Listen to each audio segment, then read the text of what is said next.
Jai Hind everyone. Today we have with us Mr. Pash Sharma, and he was a student of School Integrated Program under Nimbus Defense Academy. And we are really happy to announce that he recently got recommended for Indian Air Force on the AFSB Dehradun. So, Path, many congratulations to you. Thank you, sir. And we are really happy that I was one of the part of the faculty जिसको आपको पढ़ाने का मौका मिला, and we are really proud of you. The whole Nimbus Defense Academy is proud of you. And we will start with a very basic question. मतलब कैसा feel हो रहा है मतलब? Sir like it is like an dream came true. Like मैं शुरू से return के पहले से भी ड्रीम करता था कि एकेडमी ज्वाइन करनी है, उनकी लाइव वीडियोस देखनी यूट्यूब पे, एनडीए की वीडियोस। अब सच में मैंने सभी हर्डल्स क्लियर कर लिए, जैसे रिटर्न क्लियर कर लिया, इंटरव्यू क्लियर, मेडिकल क्लियर। अब मेरिट लिस्ट आने पर जैसे मेरे रिटर्न में अच्छे नंबर आए हैं, तो वो इतनी कोई बड़ी हर्डल लग नहीं रही। तो बहुत अच्छा फील हो रहा है कि अब जैसे मैं अपने मेरे जूनियर जो मेरे स्कूल के जूनियर्स थे वो मेरे पास आते हैं, पूछते हैं कैसा क्या प्रोसीजर है, उनको मैं एक्सप्लेन करता हूँ। वो मेरे से काफ़ी मोटिवेट, मेरे इलाके के, मेरे गांव के काफ़ी और बच्चे मोटिवेट हुए हैं मेरे से एनडीए ज्वाइन करने के लिए। तो काफ़ी अच्छा फील हो रहा है कि वैसे जितनी रिस्पेक्ट मुझे मिल रही है, मैंने ज्वाइन भी नहीं किया एनडीए, फिर भी अच्छी रिस्पेक्ट मिल रही है, मेरे से लोग पूछ रहे हैं, तो काफ़ी अच्छी फीलिंग है सर। मतलब इंडीड मतलब प्राउड फील होता था आपके पेरेंट्स को, आपके फ्रेंड्स को, आपके टीचर्स को बहुत ज़्यादा प्राउड फील हो रहा है आपके ऊपर। तो अब मतलब आप ना उन rarest of the rarest candidates में से हो जिन्होंने फर्स्ट अटेम्प्ट में रिटर्न निकाला है, और साथ ही आपने फर्स्ट अटेम्प्ट में अपना एसएसबी भी क्लियर किया है। तो मतलब मैं आपसे पूछना चाहूंगा कि कितना डिफिकल्ट है फर्स्ट अटेम्प्ट में एसएसबी को एस करना और फर्स्ट अटेम्प्ट में रिटर्न को क्लियर करना? मेरे ख्याल से ऐसे रिटर्न के लिए डिफिकल्टी हम वर्ड सही नहीं है। डिफिकल्टी अगर हम जैसे मैंने अपने फर्स्ट अटेम्प्ट को as a last attempt treat किया, क्योंकि मैंने कहीं से सुना था, मेरे सर भी बताते थे कि first attempt is like an golden chance. वो काफी आप एज ए फ्रेशर आओगे, आपको काफी कुछ वो इग्नोर भी करेंगे कि आपको नहीं पता होता। तो यही माइंडसेट था कि मैं इसको एज ए लास्ट अटेम्प्ट अपना पूरा जोर लगाऊंगा फर्स्ट अटेम्प्ट में। तो डिफिकल्टी कि ऐसे कोई डिफिकल्ट नहीं था इसमें। अपनी शुरू से जैसे मेरा रिटर्न क्लियर हुआ तो मैं ज़्यादा से ज़्यादा नॉलेज गेन करने लग पड़ा, अपनी कम्युनिकेशन स्किल्स के ऊपर वर्क किया। और जो 5 दिन का प्रोसेस था वो काफ़ी अच्छा, मतलब जब मैं देखता हूँ तो काफ़ी इंजॉय किया मैंने। क्यों तो कोई डिफिकल्ट नहीं था जैसे कह लो। अगर आपकी प्रेपरेशन अच्छी है, सब कुछ अच्छा है, तो आपको सब कुछ ईजी लगेगा। और अगर रिटर्न पार्ट की बात करें तो एनडी का रिटर्न अच्छा है। अगर आप थोड़ी सिस्टमेटिक स्टडी करो, स्मार्ट स्टडी करो, तो रिटर्न में कोई प्रॉब्लम नहीं आएगी। तो आपने बहुत अच्छी बात कही कि first attempt is the last attempt and it's the golden chance. तो मतलब अगर आप फर्स्ट अटेम्प्ट को अपना लास्ट अटेम्प्ट लेकर ट्रीट करोगे तो obviously it will benefit you a lot. ठीक है, तो बिल्कुल से आपने एक और इनपुट दिया पार्ट में कि मतलब जब आप एज ए फ्रेशर जाते हो तो काफी चीजें वो काफी निगलेक्ट कर लेते हैं, मुझे लगता है हैं कि फ्रेशर है तो कुछ नहीं पता सकते। ठीक है, तो पाथ रिटर्न को ही काफी लोग क्लियर नहीं कर पाते हैं। तो मतलब आपका मतलब क्या सुझाव रहेगा बच्चों के लिए, कैंडिडेट्स के लिए, कि मतलब कैसे वो सिस्टमेटिक तौर के ऊपर तैयारी करें? आपने अभी कहा कि अगर सिस्टमेटिक तौर के ऊपर अगर हम प्रिपेयर करते हैं चीज़ों को तो ऑब्वियसली आप रिटर्न पहले अटेम्प्ट में निकाल सकते हो। तो what is that systematic form जिसको हमें फॉलो करना चाहिए जिससे हम रिटर्न निकाल सकते हैं? सिस्टमेटिक फॉर्म इज लाइक ऐसे मैथ स्कोर है, मतलब एनडीए का, कि अगर मैथ का आपका रिटर्न क्लियर नहीं होता आपको गेट का पेपर चेक भी नहीं होता, ऐसे कहा जाता है। तो मैथ्स की ऐसे नॉर्मली 90 के आसपास कट ऑफ जाएगी, 75 80।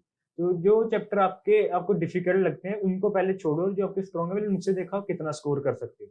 अगर सिर्फ उन्हीं चैप्टर से आपका स्कोर 250 के पास, मतलब ये नहीं कि 250 का पेपर आता है उन्हीं चैप्टर से जो आपको अच्छी तरह आते हैं, 250 का आ सकता है उनमें से, तो सिर्फ वो प्रिपेयर करो जो आपको, जिनमें आपको डिफिकल्टी वो छोड़ दो एकदम। वाला सिस्टमेटिक ना, क्यों ये मतलब 150 160 मेरे ख्याल से डिसेंट स्कोर था।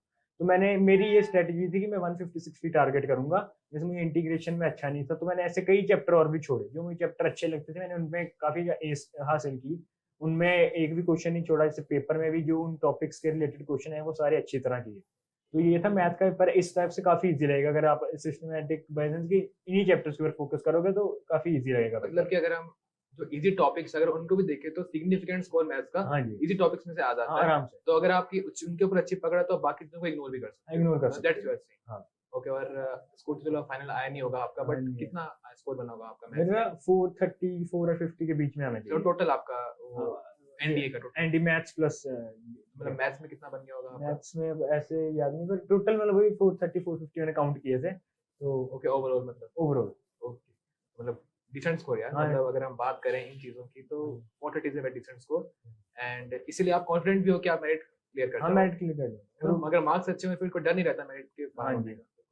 ठीक है, और चलो रिटर्न का हमने मैथ्स की बात कर ली, और क्योंकि आपको पता है कि 600 मार्क्स का आपका जीएटी भी आता है ना, तो उसको क्या टैकल किया आपने? जैसे ये होता है मैथ्स आपको सिर्फ कट ऑफ क्लियर कराएगा, मेन मेरिट इन आपको जीईटी करवाएगा। कि अगर आपके जीएटी में नंबर कम है तो आप मेरिट इन नहीं हो पाओगे, मतलब बड़ा डिफिकल्ट रहेगा। तो जीएटी में ऐसे अगर आप एनसीईआरटी पढ़ो सारे मतलब एसएसटी वाले सिलेबस की, जैसे 12th हिस्ट्री की ये, और अगर भाई ज़्यादा टाइम है तो 6 के बाद की सभी एनसीईआरटीज पढ़ सकते हो। तो सिर्फ reading, just reading more than enough है, मतलब रीडिंग करो, अच्छी तरह समझो चैप्टर्स को, तो बहुत अच्छा स्कोर हो जाएगा। और अगर हम साइंसेस की बात करें, ये फिजिक्स केमिस्ट्री, तो फिजिक्स केमिस्ट्री में भी इजी, उसका लेवल काफी इजी है। अब न्यूमेरिकल्स अगर आप डिफिकल्टी में न्यूमेरिकल छोड़ भी सकते हो, 2-4 न्यूमेरिकल्स आते हैं वो छोड़ भी दोगे, सिर्फ थ्योरी पार्ट पे फोकस करो तो हो जाएगा। मेन जैसे मेन स्कोरिंग, क्योंकि ज्यादातर एनडीए साइंस बैकग्राउंड से होते हैं, उनको एसएसटी में प्रॉब्लम आती है। तो एसएसटी में भी अगर अब वही एनसीईआरटी मेन है, NCERT like a god, like अब एनसीईआरटी को फोकस करोगे तो सब कुछ हो जाएगा। मतलब एनसीईआरटी अगर हम धार्मिक तौर के ऊपर फॉलो हाँ करेंगे, जी, ठीक है, धार्मिक किताबों को फॉलो करते हैं तो ऑब्वियसली आप एग्जाम जो है हाँ वो जी, क्लियर हो आराम से जाएगा। बहुत अच्छे नंबर है। तो साइंस के लिए कोई बुक आपने प्रेफर करी या मतलब जनरल जो आपको नॉलेज थी स्कूल लेवल पे आपने उसी के ऊपर फोकस किया? साइंस के लिए मैंने वही 6th के बाद जो एनसीईआरटी में पढ़ा था, ज्यादातर तो याद ही था, क्योंकि ये मतलब थोड़ा बहुत थ्योरी तो याद ही रहती है थोड़ी। तो जैसे जितना के निम्बस में पढ़ाते थे वो उन्हीं के नोट्स, जैसे निम्बस की जो बुक थी वो नोट्स पढ़ लिए, तो साइंस बहुत अच्छे नंबर बन जाते थे। अब न्यूमेरिकल के लिए हो सकता है थोड़ी ज्यादा प्रैक्टिस करनी पड़े, पर थ्योरी की पार्ट की मोर देन इनफ था nimbus plus NCERT. And what about your portion of SST, मतलब आपने कहा कि बहुत क्रूशियल आपका मेरिट में आने के लिए, हाँ जी, तो उसके लिए क्या प्रेफर उसके किया तो आपने? मेन है न्यूज़पेपर, पहले करंट अफेयर्स मेरी बार काफी काफी क्वेश्चन आए थे करंट अफेयर, और वो इजी क्वेश्चन होते हैं, अगर आपने पढ़ा है तो हो जाएगा।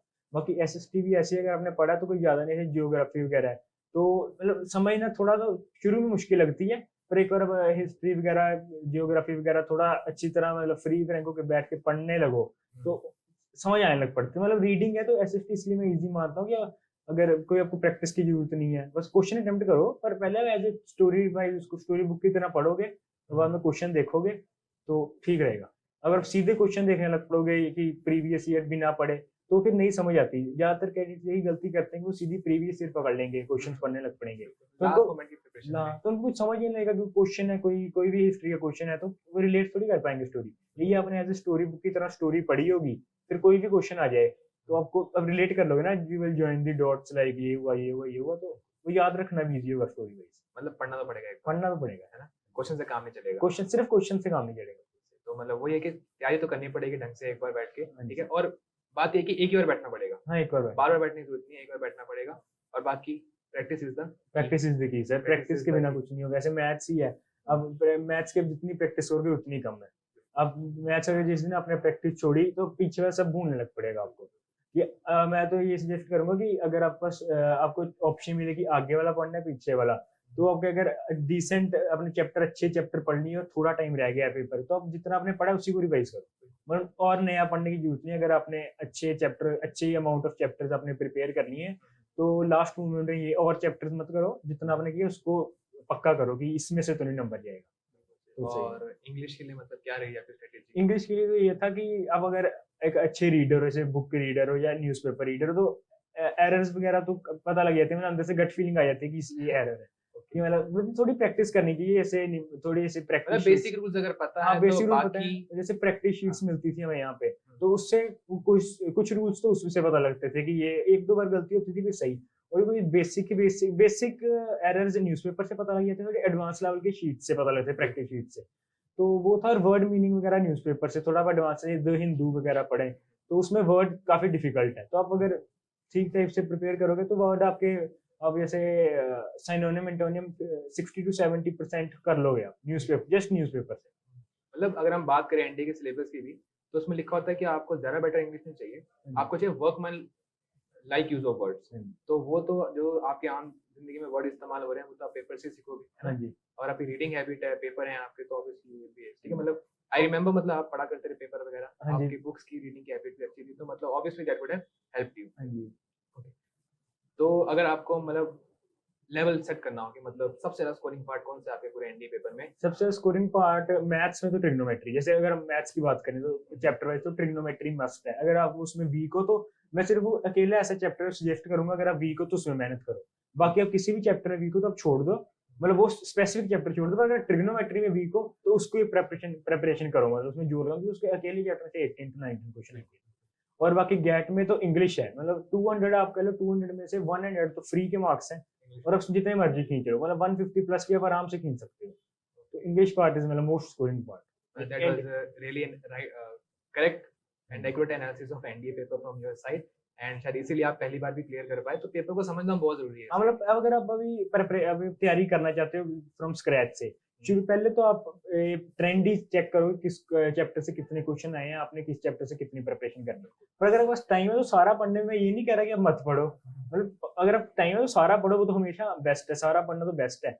पर अगर आपको दिक्कत आ रही है पढ़ने में तो सेक्शन थोड़ा भी पढ़ोगे तो मेरे लिए वर्क किया, मैं सारा नहीं पढ़ पाया, मतलब नहीं मैंने मतलब नहीं पढ़ा कि, पर मेरे लिए वर्क कर लिया। अगर आपने 12th करते करते पेपर हाँ, निकाला तो 12th का सिलेबस भी तो अपना होता होगा। हाँ, जैसे इंटीग्रेशन मैंने 12th में नहीं की थी ना, मैं 12th में भी एंड अब आई है सेकंड टर्म में इंटीग्रेशन थी हमें, तो मैं इसलिए इंटीग्रेशन में भी था। अगर हो सकता है कि मैं 12th के बाद देता तो इंटीग्रेशन मैंने एक स्कूल में की तो मैं हो, तो अगर ये है कि अगर आपके पास टाइम है तो सारा करने में दिक्कत नहीं है, वो तो हमेशा अच्छा ही रहेगा। मतलब अगर हम ढंग से स्कूल का सिलेबस भी पढ़े और प्रैक्टिस करते हैं क्वेश्चंस को, तो मतलब एनडी का मैथ्स टैकल कर सकते हैं। हम मैथ्स टैकल कर सकते हैं अगर आप एनसीईआरटी मैथ्स अच्छी तरह फॉलो कर रहे हो तो आपका बेस बन गया है, तो आप मतलब कट ऑफ के लेवल में पहले ही आ चुके हो। एनसी से ये जस्ट एनसीईआरटी करने से आप कट ऑफ लेवल में आ चुके हो, जैसे आउट ऑफ 300 आप 70-80 की लाइन में आ गए हो। बाकी स्पीड मैटर करती है, स्पीड मैटर करती है, और स्पीड मैटर वही कि आपको कौन से क्वेश्चन, जैसे मेन कैडेट्स कहते हैं कि हमें टाइम नहीं मिलता, 120 क्वेश्चन है, 2.5 घंटे नहीं मिलता, वो आप 120 क्वेश्चन देख रहे हो ना, अगर आप सोचिए आपने करने, वैसे तो 120 का टारगेट कभी मतलब वो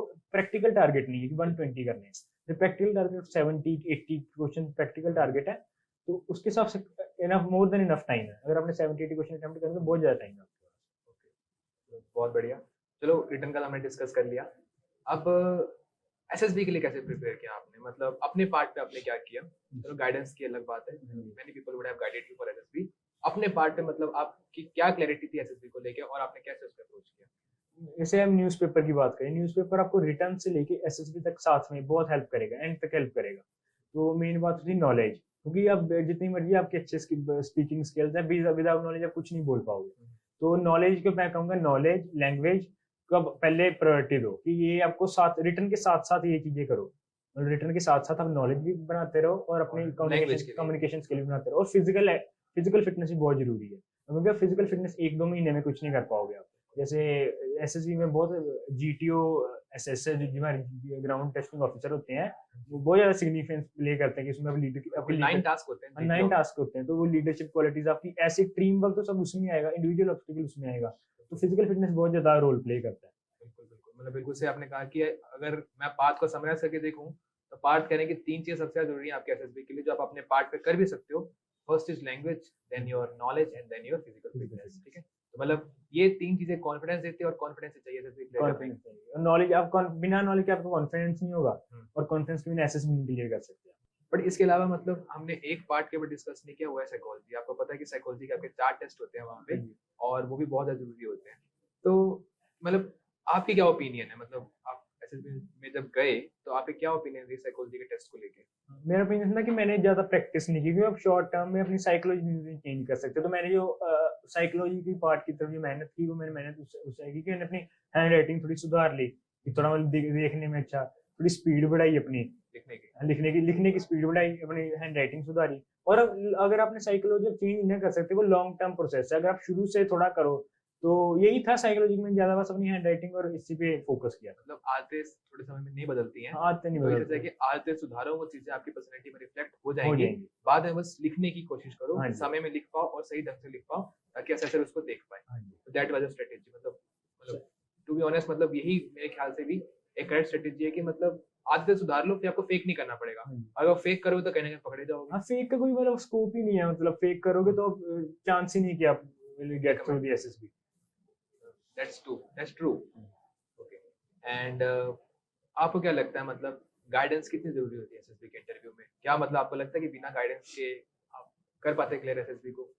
वैसे गाइडेंस तो बहुत जरूरी है, अगर मैं अपना बताऊं तो मैं तो कहता हूँ मैं बिना गाइडेंस के नहीं कर पाता, मतलब कि कई करते भी हैं, पर वो अलग तरीके से, मैं अपना बता रहा हूँ, क्योंकि एसएसबी का प्रोसीजर पहले तो समझना बहुत जरूरी है। फिर साइकोलॉजी का, वैसे साइकोलॉजी चेंज नहीं कर सकते, पर ऐसे लिखना है, कैसे लिखना है, क्या लिखना है, एक मतलब फॉर्मेट होता है, उसके लिए गाइडेंस बहुत जरूरी है।